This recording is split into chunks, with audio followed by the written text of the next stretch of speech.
Praise the Lord. जल्द से जल्दी आने वाला प्रभु यीशु मसीह की अति पवित्र नाम में सब पवित्र लोगों को मसीह वंदना देता हूँ। प्रभु की बड़ी अनुग्रह है कि प्रभु ने और भी एक दिन हमें दान दिया। हमारे छोटा सा जीवन में हमको जितना भी ज्ञान प्राप्त कर सकता है उतना अच्छा है, पर जो सबसे उत्तम ज्ञान है ईश्वरीय ज्ञान, इससे बढ़कर के एक ज्ञान नहीं। पर वो ज्ञान हम कहाँ जाकर सीखेगा, क्योंकि कोई स्कूल में, कॉलेज में, यूनिवर्सिटी में नहीं सीखा था, फिर कैसे मिलेगा, है ना। धर्म स्थानों में भी जाता है तो वहां पर भी ये ज्ञान लोगों को नहीं मिलता। फिर ये ज्ञान हमको सत्य वचन बाइबल जो सिखलाई होता है उसके द्वारा ही हमें मिलेगा, क्योंकि परमेश्वर का वचन करने वाला पवित्र शास्त्र बाइबल वो परमेश्वर का वचन है, परमेश्वर का किताब है, यहोवा का किताब उसका नाम है, सत्य ग्रंथ उसका नाम है। इसलिए इस वचन के द्वारा उस वचन का सच्चा शिक्षण मिलने वाला स्थान ये हमें मिल गया तो हम लोग बहुत धन्य लोग हैं। इस समय में ऐसा भी मिलना बहुत मुश्किल है, क्योंकि बहुत प्रकार इस बाइबल को ही लेकर के गलत उपदेश देकर के लोगों को बहकाने वाला झुंड बहुत ज़्यादा है। तो इसलिए मानव अभी एक बात में यहाँ पर आपको खास करके याद रहना चाहूँगा, तो ये परमेश्वर करके एक वचन भी बाइबल में नहीं, फिर क्यों ऐसा बोलता है ना। ये भी एक सवाल है ना। कई बार ये संदेह आएगा ना, कई बार जो हमारा दूसरे लोग है ये बात पूछता भी है ना, त्रिएक परमेश्वर करके कहीं भी वचन में है क्या, उसका उत्तर है नहीं है। फिर त्रिएक परमेश्वर पर क्यों विश्वास करता, क्योंकि बाइबल त्रिएक परमेश्वर को प्रकट करता है, इसलिए विश्वास करता। इसको प्रभु के आत्मा का सहायता बिना, प्रभु का वचन का सच्चा प्रकाश पाए बिना नहीं जान सकता। तो इसका मतलब क्या है कि जो भी इस त्रिएक परमेश्वर को निषेध करता है या विरोध करता है, वो लोगों को एक अधूरा प्रकाश मिला, अधूरा प्रकाश मिला, मैं ऐसे कहूँगा, उनको अधूरा प्रकाश मिला। ऐसा एक कहानी के द्वारा ये बात मैं आपको बताना चाहूँगा। एक बार 3 अंधा लोग हाथी को देखने के लिए गए। हाथी को एक व्यक्ति ने बोला, देखो वहां पर हाथी खड़ा है, ऐसे उनको बताया। तो उनमें से एक ने जाकर के उस दूसरे के सहारा से उसका पाँव को पकड़ा। पाँव पकड़ने के बाद में उसने चिल्लाकर बोला, अरे हाथी मिल गया, हाथी मिल गया, हाथी खंबे के जैसा है ना, खंबा का जैसा है। क्या उसने बोला सही बात है? अधूरा सही है, हाथी को पाव है, वो खंबा जैसा है, पर जो खंबा हाथी नहीं। देखो एक बहुत बड़ा धोखा की बात है। दूसरे क्या जाकर के उन्होंने उसको पूछ पकड़ा। पूछ पकड़ने के बाद में, हाँ मुझे हाथी मिल गया, हाथी मिल गया। वो क्या बोलता, हाथी झाड़ू जैसा है। जो उसको मिला वो भाग झाड़ू जैसा है, पर झाड़ू हाथी है क्या, या पूछ हाथी है क्या? नहीं, वो हाथी का एक भाग है, ये बात सच है। तीसरा जाकर के उसका कान पकड़ा। कान पकड़ने के बाद में वो क्या बोलता, ये जो है सूप जैसे, सूप बोलता है, सूप जैसे बोलते, सूप जैसा। देखो है, अभी उसको सूप जैसा एक बड़ा खान है, पर दो खान हाथी है क्या? नहीं। मतलब क्या है कि मतलब उनको तीनों को उनका कहना, उनको मिला हुआ एक अधूरा ज्ञान था, अधूरा ज्ञान, एक भागीय ज्ञान, उसको पूर्ण ज्ञान नहीं मिला। तो आज दुनिया भर में उनको मालूम है एक हाथी है, पर तो वो हाथी खंबा का जैसा भी नहीं, या वो झाड़ू के जैसा भी नहीं, या वो सूप के जैसा भी नहीं। ये एक सच्ची बात। तो इसलिए आज दुनिया के लोगों का अवस्था के बारे में, वो लोगों का अवस्था के बारे में रोमियों का पत्र, उसका 1 अध्याय, उसका 21-22 वचन में लिखा है। 21-22-23 वचन। इस कारण कि परमेश्वर को जानने पर भी हाँ। उन्होंने परमेश्वर की योग्य बढ़ाई और हाँ। धन्यवाद न किया, हाँ। परंतु व्यर्थ विचार करने लगे, हाँ। यहाँ तक कि उनका उनका निर्बुद्धि मन अंधेरा हो गया। वे अपने आप को बुद्धिमान जताकर मूर्ख बन गए और अविनाशी परमेश्वर की महिमा को नाशवान मनुष्य और पक्षियों और चौपाइयों और रेंगने वाले जंतुओं की मूर्ति की समानता में बदल डाला। देखो, ये हम चारों तरफ देख रहे हैं ना।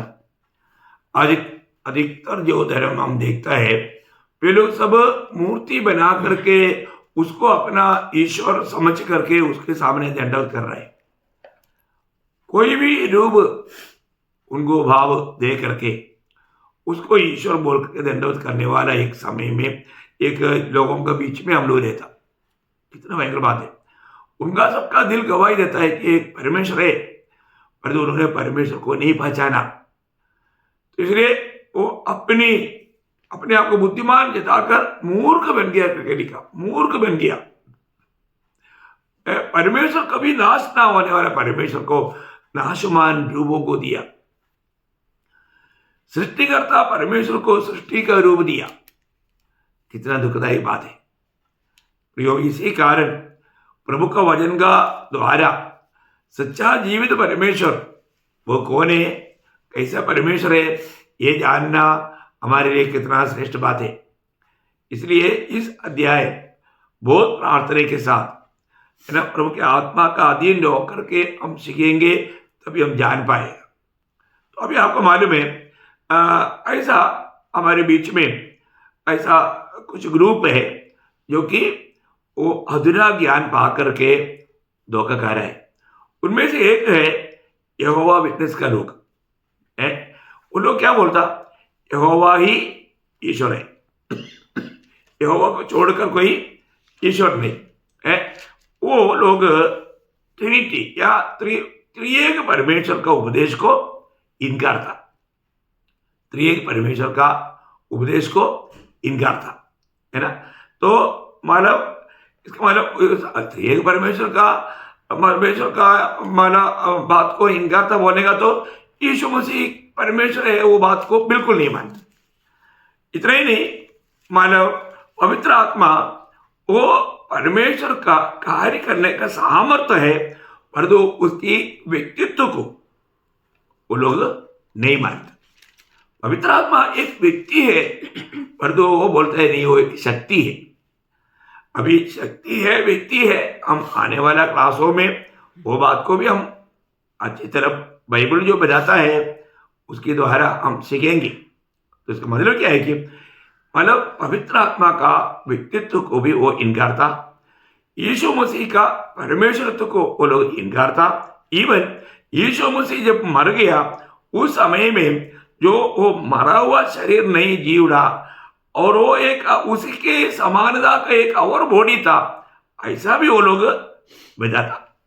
साथ ही साथ एक खतरनाक विषय वो बोलता, नरक है ही नहीं, नरक है ही नहीं है, क्योंकि परमेश्वर प्रेम है। प्रेमी परमेश्वर कभी भी इंसान को या सृष्टि को नरक में नहीं डाल सकता। ये उनका कहने का अर्थ। प्रयोग ये कितना खतरनाक बात है। ये सत्य वचन का कितना खिलाफ की बात है ना। दूसरा एक ग्रुप है, मैं यहोवा विटनेस का पूरा यहाँ पर उसके लिए भी एक अलग स्टडी में जरूर आपको दूंगा, फिर भी मैं संक्षिप्त में आपको मैं बता रहा हूँ। दूसरा एक नाम है यीशु नाम का लोग, ओनली जीसस। वे लोग यीशु मसीह क्या, जैसे यहोवा विटनेस बोलता है एक ही परमेश्वर, ऐसा ये भी बोलते हैं एक ही परमेश्वर। वो कौन है? वो यीशु मसीह है। वो लोग पिता को और पवित्र आत्मा को नहीं मानता। आप देखिए कितना खतरनाक बात है। इसलिए अभी अगर यीशु मसीह ही परमेश्वर है तो पिता परमेश्वर को नहीं मानता, तो इसका मतलब सबसे बड़ा गलती यीशु मसीह ने किया। उनका कहने के अनुसार जिसको वो यीशु मसीह परमेश्वर करके मानता है, वो यीशु मसीह ने ही फिर गलत सिखाया करके वो उनको मानना पड़ेगा। क्यों? अभी यीशु मसीह की सिखलाई में है हम लोग क्या देखता, आपको मालूम है यीशु मसीह की सिखलाई का मैं कुछ बात आपको आपका ध्यान के लिए बताऊंगा। यूहन्ना का सुसमाचार 14 अध्याय उसका 16 वचन। यूहन्ना का सुसमाचार 14 अध्याय उसका 16 वचन। मैं पिता से विनती करूंगा और वह तुम्हें एक और सहायक देगा हाँ। कि वह सर्वदा तुम्हारे साथ रहे। हाँ, देखिए यहाँ पर प्रभु यीशु मसीह ने क्या कहा, मैं पिता से विनती करेगा। तो इसको यीशु मसीह अलग है, पिता अलग है। और फिर क्या बोलता, तुम्हें एक और सहायक वो देगा। आप देखिए वो सहायक कौन है, पवित्र आत्मा परमेश्वर। आप देखो प्रियो, कितना स्पष्ट रीति में यहाँ पर प्रभु यीशु मसीह ने मतलब ये परमेश्वर का बारे में बात कर रहा है। ये बात को प्रभु के आत्मा का सहायता बिना हम नहीं समझ सकता है। बहुत गंभीर बात है। अभी यीशु मसीह ने स्वयं यहाँ पर चेलों को दिया हुआ वायदा का समय में बताया हुआ बात है ना। वही बात जब उसका 23 वचन में, वही अध्याय का 23 वचन में यीशु ने उसको उत्तर दिया, हाँ। यदि कोई मुझसे प्रेम रखेगा हाँ। तो वह मेरे वचन को मानेगा, हाँ। और मेरा पिता उससे प्रेम रखेगा। देखा, मेरा पिता उसे, अभी मेरा वचन मानने वाला बोलेगा तो नए जन्म पाए हुए लोगों के बारे में, आत्मा पाए हुए लोगों के बारे में बोल रहे हैं। उनमें पवित्र आत्मा है। और साथ ही साथ प्रभु बोलता है, मेरा वचन इस आत्मा की सहायता से मानने वालों के पास मैं भी आऊंगा, पिता भी आऊंगा।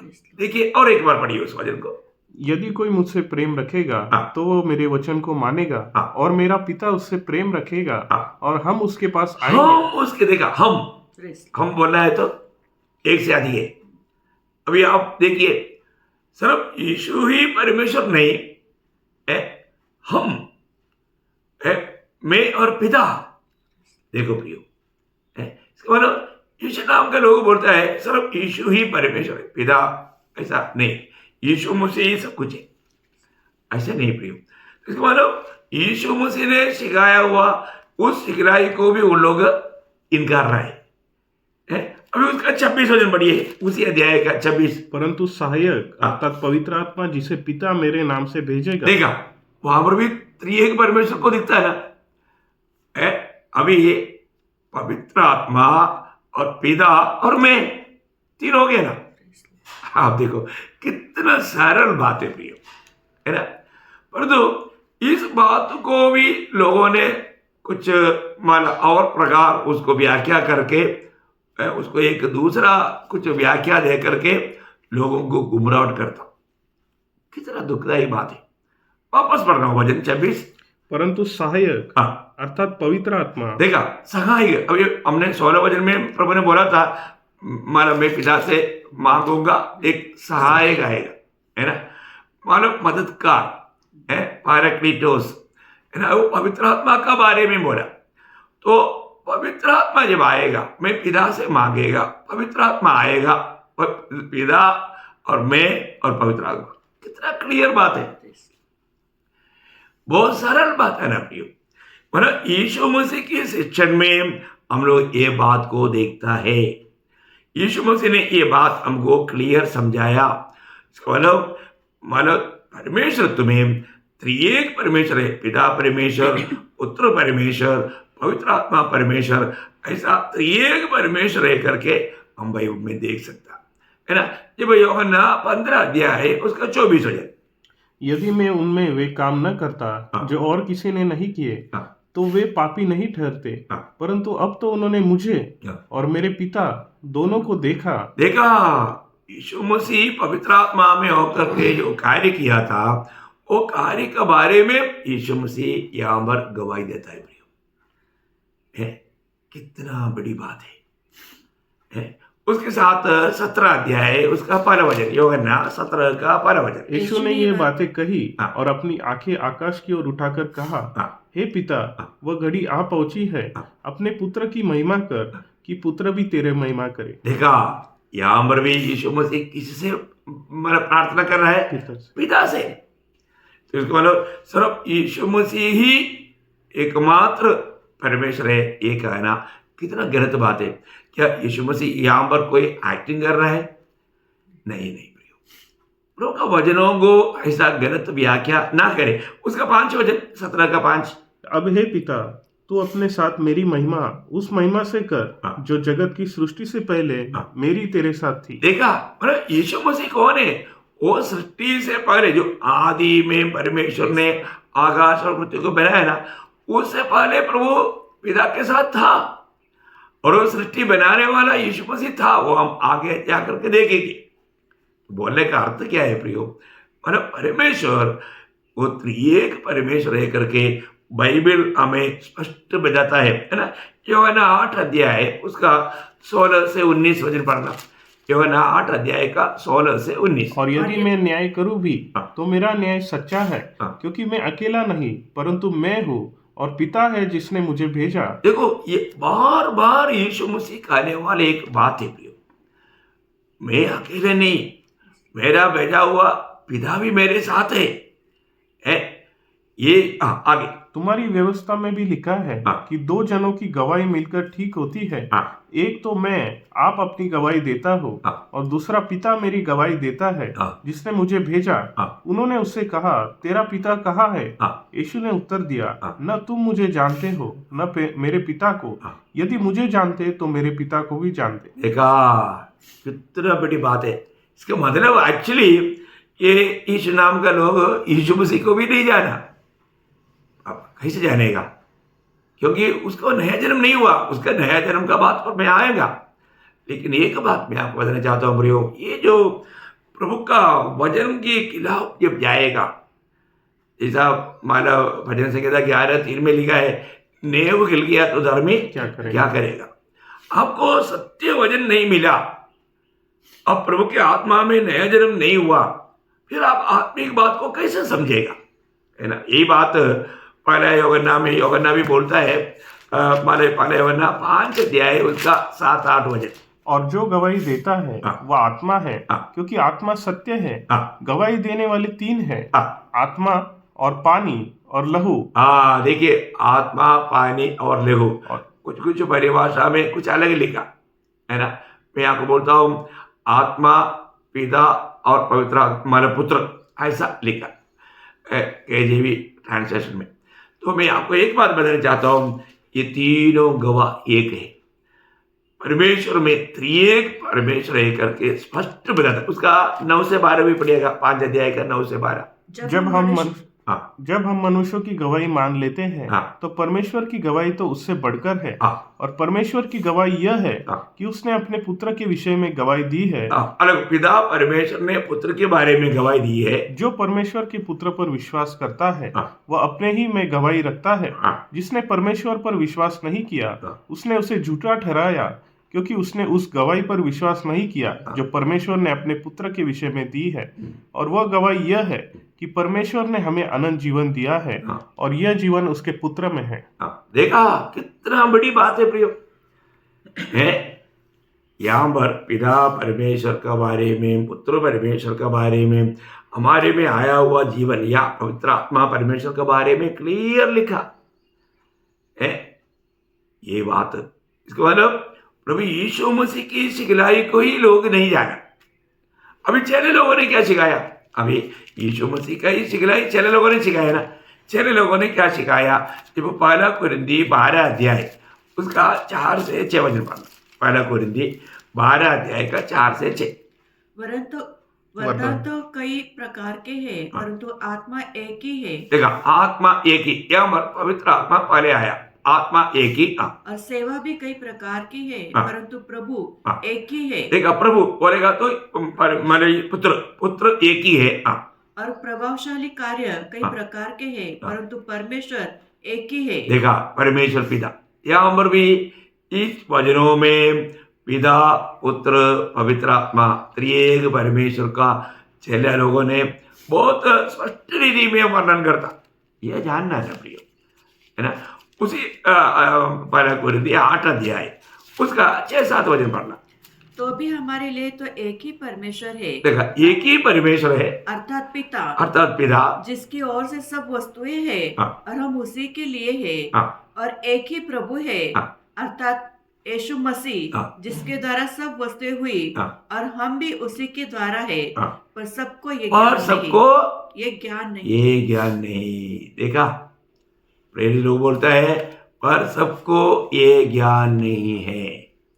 प्रियो, हमको ये ज्ञान प्राप्त करना कितना जरूरी बात है ना। अभी यूहन्ना क्या बोलता है, यूहन्ना का पहला यूहन्ना उसका पहला अध्याय उसका 3रा वचन पढ़ना। पहला यूहन्ना पहला अध्याय का 3रा वचन। जो कुछ हमने देखा और सुना है उसका समाचार तुम्हें भी देते हैं, इसलिए कि तुम भी हमारे साथ सहभागी हो, और हमारी यह सहभागिता पिता के साथ और उसके पुत्र यीशु मसीह के साथ है। कैसा यीशु नाम का लोग ऐसा बोलता है प्रियो है। यहाँ पर एक तो यीशु मसीह ने स्वयं पिता के बारे में, पवित्र आत्मा के बारे में मतलब बताया, और यहाँ पर चेले लोग भी वही सिखलाई दिया है। हमारे संगति, हमारे सौभाग्यता पिता के साथ और उसका पुत्र यीशु मसीह के साथ है। कितना क्लियर बात है ना। वही यूहन्ना उसका 2रा अध्याय उसका 22 से 24। झूठा कौन है? केवल वह जो यीशु के मसीह होने से इनकार करता है, और मसीह का विरोधी वही है जो पिता और पुत्र का इनकार करता है। देखा, पिता का वीर। अब इसका मतलब देखो, मसीह विरोधी का आत्मा किस में काम कर रहा है आपको जाना है ना। यह विटनेस का लोगों में कौन सा आत्मा काम कर रहा है? मसीह विरोधी का आत्मा। ओनली जीसस या यीशु नाम के लोगों में कौन सा आत्मा काम कर रहा है? मसीह विरोधी की आत्मा है प्रियो। शायद ये बात सुनने वाला बहुत लोग मेरे से नाराज हो सकता है, लेकिन सच्चाई वही है प्रियो, सच्चाई वही है। आप विश्वास करो ना करो, आप में प्रभु की आत्मा है तो आप ये बात को बड़े आराम से समझेगा। पर तो आत्मा ही नहीं तो आप कैसे समझेगा? आपको समझेगा नहीं। आप ध्यान से सुनो। अभी आगे पढ़ना। जो कोई पुत्र का इनकार करता है उसके पास पिता भी नहीं। जो पुत्र को मान लेता है उसके पास पिता भी है। जो अभी यहाँ पर साफ साफ बताया ना, पिता और पुत्र है ना। इसी कारण ना यही बात को बहुत गौर देने वाले एक बात यूहन्ना का 2रा पत्र में, यूहन्ना का 2रा पत्र 9 से 11 वचन। जो कोई मसीह की शिक्षा से आगे बढ़ जाता है और उसमें बना नहीं रहता। अभी मसीह ने हमको पिता का बारे में, पवित्र आत्मा का बारे में सिखाया। अभी वो सिखला ही अगर कोई नहीं देता, उसके पास परमेश्वर नहीं। जो कोई उसकी शिक्षा में स्थिर रहता है उसके पास पिता भी है और पुत्र भी। देखा, जो व्यक्ति प्रभु यीशु मसीह ने सिखाया हुआ सिखलाई में, अभी हम बहुत थोड़ा धीरे में ही देखा, बहुत ज्यादा विस्तार से नहीं देखा, पर तो इतना ही बहुत काफी हो जाता। हमको ये जानना है ना प्रियो, हमें ये सच्चाई को ठीक से जानना है। अभी यीशु मसीह ने ये बात बताया, यीशु मसीह के शिक्षण से लोग आगे बढ़ जा रहे हैं। यीशु मसीह ने जो बताया हुआ बात को लोगों ने आत्मा में नहीं समझ पाया। आगे, यदि कोई तुम्हारे पास आए और यही शिक्षा न दे, उसे न तो घर में आने दो और न नमस्कार करो, क्योंकि जो कोई ऐसे जन को नमस्कार करता है वह उसके बुरे कामों में साझी होता है। देखा, इसका मतलब ये सत्य वचन के खिलाफ में है ना, कई लोग बड़ा चुपके से आएंगे प्रियो, और कई लोग इसलिए ठोकर खाता भी है। मैंने ये बात कई लोगों के जीवन में देखा। उन लोग बहुत झूठी प्रेम दिखा करके सत्य वचन से आपको दूर करने के लिए, आपको मालूम है ना, हमारे विरोधी शैतान के एक ही लक्ष्य सत्य वचन में रहने वाले लोगों को कैसे भी बिगाड़ना। उसके लिए वो कोई भी प्रकार का अभिनय करेगा, है अच्छा प्रभु का दास का नाम लेकर के उस रूप में आकर के धोखा देगा, है ना। तो इसलिए यहाँ पर प्रभु का वचन बोलता है, ऐसा लोगों को घर में आने नहीं देना और ना नमस्कार करो, ना नमस्कार करना, क्योंकि कोई ऐसे जन को नमस्कार करता है वो उसके बुरे कामों में साझी होता है। देखा, उसकी पाप में वो साझी हो जाएगा। प्रियो, हम लोग कितना सावधान रहना चाहिए। आपको सच्चा वचन प्रभु से मिल रहा है, तो ये परमेश्वर पर जो विश्वास नहीं करता प्रियो, वो बिल्कुल अंधकार में है, उसमें मसीह विरोधी की आत्मा है ना। तो उन लोगों को स्वीकारना जो त्रिएक परमेश्वर पर विश्वास करता, क्योंकि यीशु मसीह ने चेलों को भेजने के टाइम पर भी एक बात कहा, मत्ती 10 अध्याय उसका 40 वजन। मत्ती 10 का 40। जो तुम्हें ग्रहण करता है जो तुम्हें ग्रहण करता वो मुझे ग्रहण करता है। देखा इसका कितना बड़ी बात है। यीशु मसीह ने भेजा हुआ लोगों को ग्रहण करने वाला किसको ग्रहण करता? यीशु मसीह को ग्रहण करता। और यीशु मसीह को जो ग्रहण करता वो मेरे भेजने वाले को ग्रहण करता, पिता को ग्रहण करता। क्या छान ले देखो, क्योंकि यीशु मसीह ने भेजा हुआ लोगों में कौन है? पवित्र आत्मा है। क्योंकि वो आत्मा की चलाए चलता, आत्मा उनको एक जगह पर अगुवाई करके ले जाता। तो इसलिए वो व्यक्ति को स्वीकारने वाले लोग यीशु मसीह को स्वीकारा, और यीशु मसीह को स्वीकारने वाले लोगों ने पिता को स्वीकारा। कितना बड़ी बात है? इसी कारण जब पत्र में भी एफेसियों का पत्र 2 अध्याय का 18 वचन, एफेसियों 2 क्योंकि उसी के द्वारा हम दोनों की एक आत्मा में पिता के पास पहुंच होती है। देखा यहाँ पर भी छोटा सा एक शब्द में त्रिएक परमेश्वर को दिखता है। उसी के द्वारा हम दोनों की एक आत्मा में पिता के पास मतलब उसी के द्वारा बोला तो किसके द्वारा? प्रभु यीशु मसीह के द्वारा। प्रभु यीशु मसीह के द्वारा, उसकी बहाया हुआ लोगों के द्वारा हम दोनों में एक ही आत्मा मतलब पवित्र आत्मा के द्वारा पिता के पास पहुंच जाता। इसका मतलब पुत्र भी है, पिता भी है, आत्मा भी है। देखिए प्रियो, कितना सरल बात है ना? आपको मालूम है जब स्तेफानोस पथरवाह खाकर जब मर रहा था, उस समय में यीशु मसीह ने एक बात बताया था।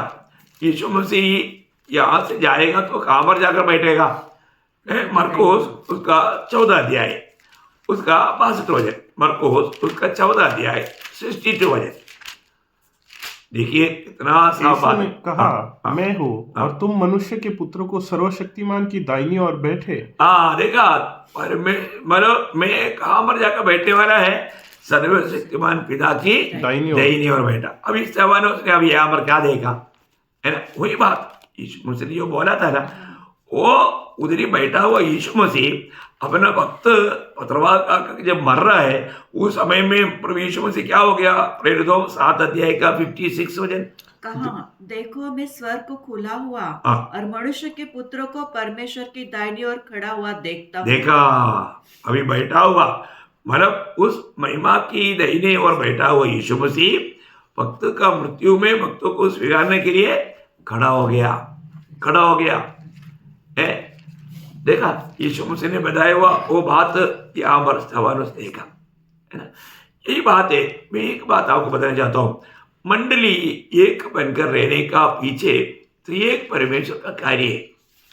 मंडली एक बनकर के एकता, मंडली की एकता के पीछे त्रिएक परमेश्वर का महान कार्य है। तो उसमें जब एफेसियों का पत्र उसका 4 अध्याय 4 से 6 वचन पढ़ना।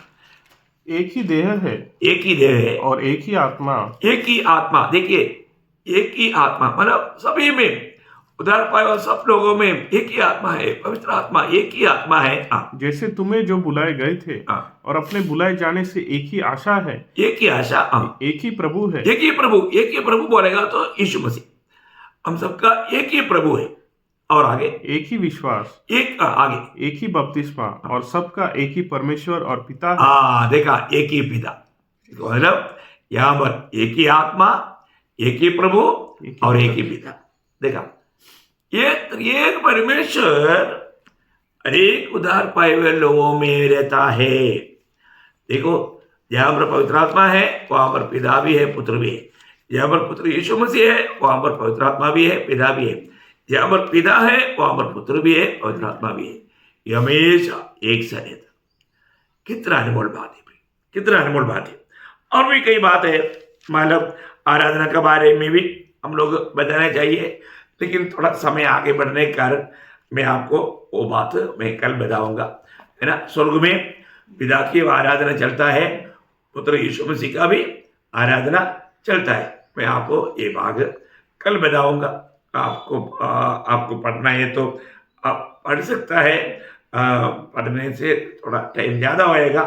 प्रकाश के वाक्य 4 अध्याय 8 से 11 तक के वचनों में पिता की आराधना को हम देखता। और पढ़ लो जल्दी। चारों प्राणियों में के 6 पंख है और चारों ओर भीतर आके है और वे रात दिन बिना विश्राम किए ये कहते रहते हैं, पवित्र पवित्र पवित्र प्रभु परमेश्वर सर्वशक्तिमान, जो था, जो है और जो आने वाला है।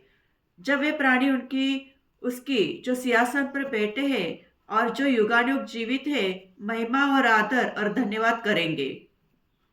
आगे पढ़ो ना, 11 तक पढ़ना। तब 24 प्राणी सिंहासन पर बैठने वाले के सामने गिर पड़े और उसे जो युगानुयुग जीविता और है प्रणाम करेंगे और वे अपने अपने मुकुट सिंहासन के सामने ये कहते हुए डाल देंगे, हे हमारे प्रभु और परमेश्वर, तू ही महिमा और आदर और सामर्थ के योग्य है, क्योंकि तूने सब वस्तु सूरजी और वे तेरी इच्छा से थी और सूरजी गई। देखिए यहाँ पर पिता परमेश्वर के बारे में देखता, बहुत बातें इसका बीच में बोलना चाहिए, मैं शॉर्ट में आपको बताना चाहूंगा। अभी 5वां अध्याय में प्रभु यीशु मसीह की आराधना हम देखते हैं, मेमने का 5:12 से 14। और वे ऊंचे शब्द से कहते थे, वध किया हुआ मेमना ही सामर्थ और धन और ज्ञान और शक्ति और आदर और महिमा और धन्यवाद के योग्य है। फिर मैंने स्वर्ग में और पृथ्वी पर और पृथ्वी के नीचे और समुद्र की सब सृजी हुई वस्तुओं को और सब कुछ जो उनमें है यह कहते हुए सुना, जो सिंहासन पर बैठा है उसका और मेमने का धन्यवाद और आदर और महिमा और राज्य युगानुयुग रहे।